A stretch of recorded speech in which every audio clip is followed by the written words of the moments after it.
People sat down with uniform and were carrying out the biddings of a governor against the wishes and the destiny of the people. It is so bad. I was crying the day I was watching this, on television. I was crying.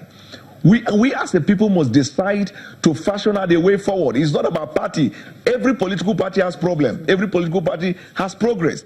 We look for leaders, people with heart, with vision, with passion, and people with integrity. Where are we going as a nation? So that's my point at the moment. Okay, let's get to INEC and find out. Mr. Igini, by virtue of Section 31(1) of the Commission has no say in the choice of candidates, no matter how flawed the candidature may be. But you're there to supervise. So in the face of, or in view of the fact that the Commission has been clamoring against vote buying. Now you've heard Daniel, you heard Ken talk about the fact that this was like evident all across board. How do we move forward? Well, Nyota, thank you very much. My first opening remarks will be that as a people, as a nation, whichever way we want our country to go is clearly in our hands. Particularly the elite of Nigeria, who are actually the greatest enemy of Nigeria and our effort to entrench democracy. All the litanies of the issues were raised by Mr. Okolugbo and Bwala.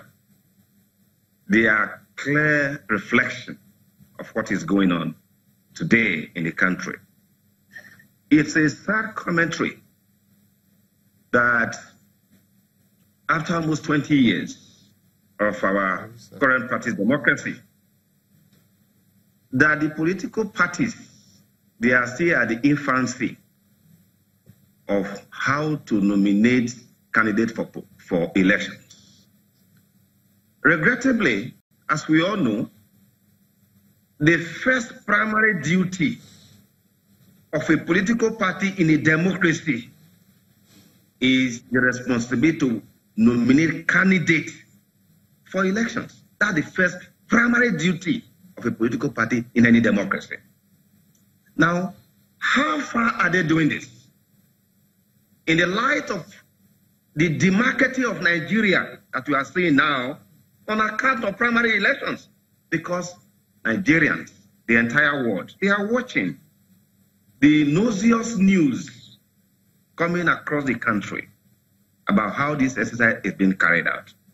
Now, I thank you for, Alero started even by, mentioning some of the provisions of the Electoral Act, particularly the Section 10(1) you referred to.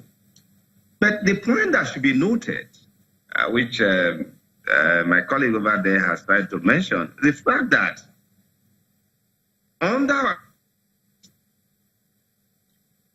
before you even talk about Section 31 of the Electoral Act, first and foremost, you must have met the requirement of Section 87. And that is to say that if a party intends to sponsor candidate for election, that party must first carry out nomination of a candidate. Under Section 87, either you adopt direct or indirect. It should be noted, either direct or indirect, both are legal. But in practical terms, how to achieve the idea of members of political parties, either you are adopting the direct form or you are doing the indirect, where you are going to have both statutory and ad hoc delegate to elect, to nominate a candidate, is a different thing altogether. This is where they appear to be having their problems. Yes. And so, what we have observed over the years is that political parties, they prefer disarray to order. Because they thrive more when there is disarray. Why do I say this? The proposed 2018 Electoral Act, the proposed 2018 Electoral Bill that had not come into law at the moment because of the fact that certain observations have been made. If you look at Section 87, you recall that way back in January 2017, the Senate had actually completed its own version that was in circulation. What had been done, profound work, contributions by Nigerians, by the Commission, and individuals, was to bring sanity to the process of primary nomination in Nigeria. The result was that in that bill, you will find a total of 26 subsections, all were intended to sanitize the process. But what happened? Because of that delay, by the lower chamber, by the time they were able to put this together, they were almost going on recess. And so by the time the presidency made observation that needed to deal with, they were already on recess. The conspiracy which people are talking about now is that ab initio, the political elite, they didn't want the proposed provision that would have sanitized the process now to govern what they are doing now, because by the time what have been sent to the president now after the cleanup will have been signed into law, every of the offenses that have been committed that some of your guests have referred to over there contained in that act not be applied retroactively. But here is one significant point I want to make here. And that is that as a commission, this is a very important clarification.